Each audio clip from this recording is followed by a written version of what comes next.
Saudaraku kaum muslimin rahimakumullah, pada kesempatan yang berbahagia ini kita akan membahas tentang bagaimana agar harta menjadi berkah. Saudaraku kaum muslimin rahimakumullah, Allah Subhanahu wa taala telah menurunkan Al-Qur'an dan mengutus Rasulnya sallallahu alaihi wasallam sebagai petunjuk bagi manusia. Termasuk di antaranya adalah dalam penggunaan harta. Maka dengan menggunakan harta yang sesuai dengan petunjuk Allah, sesuai dengan petunjuk Rasulnya sallallahu alaihi wasallam, dipastikan akan mengantarkan pemiliknya pada keberkahan dan kebahagiaan bukan hanya di dunia, tapi dia pun akan mendapatkan kebahagiaan di akhirat nanti. Dan perlu diimani bahwa harta adalah bagian dari yang telah Allah tetapkan sebelum manusia itu lahir. Karenanya tidak perlu dikhawatirkan tentang hal itu. Akan tetapi yang paling penting adalah bagaimana cara mencari harta yang benar dan bagaimana cara menggunakannya. Saudaraku kaum muslimin rahimakumullah, ada banyak cara untuk meraih harta yang dibenarkan oleh Allah Subhanahu wa taala dan Rasulnya sallallahu alaihi wasallam.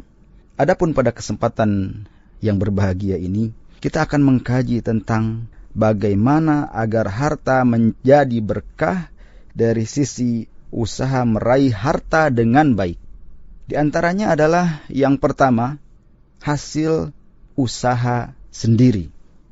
Harta yang paling baik adalah harta yang diraih dari usahanya sendiri, bukan tergantung kepada orang lain.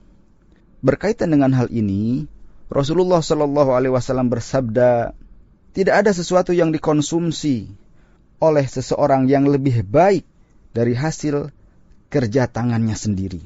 Dan sesungguhnya Nabi Daud alaihissalam makan dari hasil kerja tangan beliau. Hadis rawahu Al-Bukhari. Kemudian dalam riwayat yang lain, Rafi bin Khadij radhiyallahu anhu berkata, "Wahai Rasulullah, mata pencarian apa yang lebih baik?" Maka Rasulullah sallallahu alaihi wasallam menjawab, pekerjaan seseorang dengan tangannya sendiri dan setiap jual beli yang mabrur yang diberkahi oleh Allah Subhanahu wa taala. Hadis rawahu Ahmad.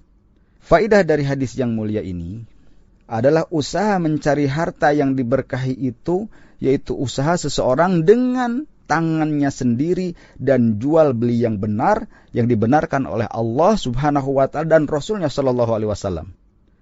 Dalam hadis tersebut, sahabat Nabi bertanya tentang usaha mencari harta yang diberkahi, bukan yang paling banyak mendatangkan keuntungan. Hal ini disebabkan tujuan utama dalam mencari harta adalah mencari harta yang paling berkah di sisi Allah Subhanahu wa taala, bukan pekerjaan yang paling banyak menghasilkan keuntungan. Sebab penghasilan yang banyak belum tentu diberkahi oleh Allah Subhanahu wa taala.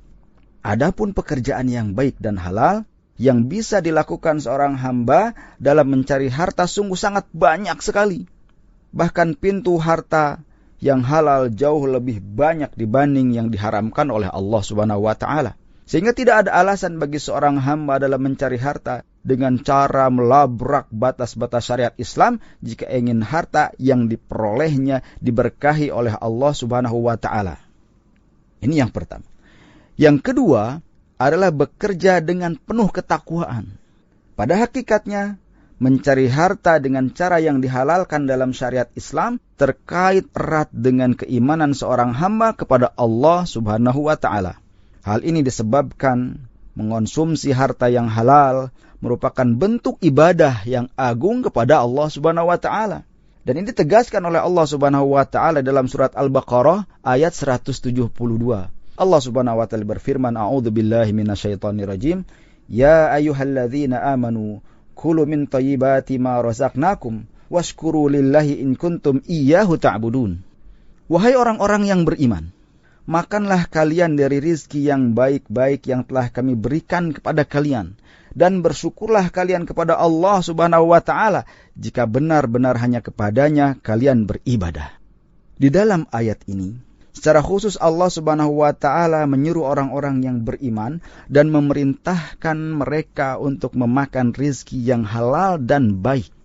Kemudian di akhir ayat dikaitkan dengan peribadatan kepada Allah Subhanahu wa ta'ala. Hal ini menunjukkan bahwa mencari harta dengan cara yang halal dan baik merupakan ibadah yang agung kepada Allah Subhanahu wa ta'ala. Dan di ayat yang lain, secara tegas Allah Subhanahu wa ta'ala melarang orang-orang yang beriman memakan harta dengan cara yang batil, yaitu harta yang diperoleh dengan cara yang tidak dibenarkan oleh syariat Islam. Dalam hal ini, Allah Subhanahu wa ta'ala berfirman, "Wahai orang-orang yang beriman, janganlah kalian memakan harta sesama kalian dengan cara yang batil, kecuali dengan cara perniagaan yang berlaku dengan suka sama suka di antara kalian." Al-Quran Surat An-Nisa ayat ke-29. Imam Asy-Syaukani menjelaskan bahwa yang dimaksud dengan cara yang batil yaitu tidak benar cara pendapatannya. Gambarannya cukup banyak. Di antaranya yang dimaksud dengan cara yang batil adalah praktik jual beli yang tidak disyariatkan oleh Allah Subhanahu wa ta'ala dan Rasulnya Shallallahu alaihi wasallam. Dengan demikian, mencari harta dengan cara yang dibenarkan dan dihalalkan dalam Islam akan mengundang harta yang penuh dengan keberkahan. Oleh karena itu, hendaknya setiap Muslim senantiasa bertakwa kepada Allah Subhanahu wa ta'ala dalam mencari rizki. Jangan sampai melabrak batas-batas syariat Islam dalam mencari harta yang dia inginkan. Sebab keberkahan harta itu terletak pada ketakwaan seorang hamba kepada Tuhannya. Dalam sebuah ayat, dalam surat Al-A'raf ayat ke-96, Allah Subhanahu wa ta'ala berfirman, "A'udzubillahi minasyaitonirrajim. Walau anna ahlal qura amanu wattaqau lafatahna 'alaihim barakatim minas sama'i wal ard walakin kadzdzabu fa akhadnahum bima kanu yaksibun." Jika sekiranya penduduk negeri-negeri beriman dan bertakwa kepada Allah, pasti kami akan melimpahkan kepada mereka keberkahan dari langit dan dari bumi. Tetapi mereka mendustakan ayat-ayat kami, maka kami siksa mereka disebabkan oleh perbuatan mereka. Yang ketiga, yaitu bersyukur atas harta yang telah diperoleh.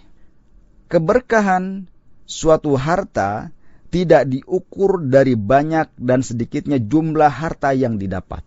Berapapun harta yang diperoleh wajib untuk disyukuri. Karena setiap syukur kepada Allah Subhanahu wa ta'ala akan membuka pintu kasih sayang Allah Subhanahu wa ta'ala dengan memberikan tambahan dan keberkahan kepada hamba-hambanya. Dalam hal ini Allah Subhanahu wa ta'ala berfirman, "La in syakartum la azidannakum wa la in kafartum inna adzabi lasyadid." Sesungguhnya jika kalian bersyukur kepada Allah Subhanahu wa ta'ala atas semua karunia yang telah Allah berikan kepada kalian, pasti kami akan menambah nikmat kepada kalian. Dan jika kalian mengkufuri nikmat Allah Subhanahu wa ta'ala, maka sesungguhnya azab Allah Subhanahu wa ta'ala sangat pedih dan menyakitkan. Surat Ibrahim ayat yang ke-7. Kemudian yang keempat, bahwa seorang muslim disyariatkan untuk membacakan doa kepada Allah Subhanahu wa ta'ala agar diberikan keberkahan dalam meraih hartanya. Berdoa adalah kekuatan bagi orang-orang yang beriman. Minta kepada Allah adalah bagian dari sunnah nabinya Sallallahu alaihi wasallam. Seorang muslim disyariatkan untuk memanjatkan doa kepada Allah agar diberikan keberkahan baik dalam harta, keluarga ataupun yang lainnya. Rasulullah Sallallahu alaihi wasallam pernah mendoakan Anas bin Malik radhiyallahu anhu sebagaimana dalam sabdanya, "Allahumma aktsir malahu wa waladahu wa barik lahu fima a'taitahu."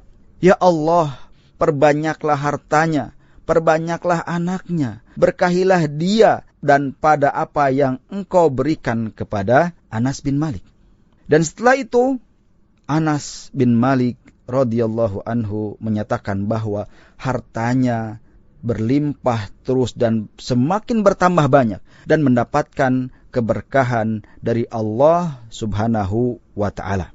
Demikianlah pembahasan agar harta menjadi berkah. Semoga pembahasan ini mengetuk pintu nurani kita agar tetap kuat dalam mencari rizki dengan cara yang halal dan baik yang sesuai dengan tuntunan Allah Subhanahu wa ta'ala dan Rasulnya. Wallahu ta'ala a'lam.